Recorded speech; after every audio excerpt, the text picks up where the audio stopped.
দীর্ঘদিন পর জাতীয় দলের সুযোগ পেয়ে সাইফুদ্দিন এবার লিটন কুমার দাসকে নিয়ে কেমন তথ্য দিলেন সেটি জানবো এই ভিডিওতে।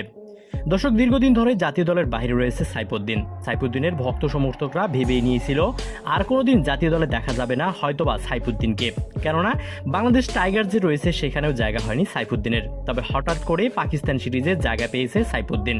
সর্বশেষ ম্যাচে খেলারও সুযোগ পেয়েছেন তিনি এবং সুযোগ পেয়েই নিজের যোগ্যতার প্রমাণও দিয়েছেন। এরপরে গণমাধ্যমে তাকে প্রশ্ন করা হয়েছিল তার ফেরা নিয়ে। এমন প্রশ্নে সাইফুদ্দিন নিজে বলেন, আমি কখনো ভাবিনি এভাবে জাতীয় দলে আবার ফিরব।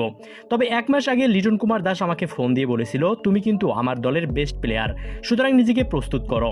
আর এরপর থেকেই নিজেকে প্রস্তুত করা শুরু করেছি। শেষমেশ পাকিস্তান সিরিজে জায়গা পেয়েছি।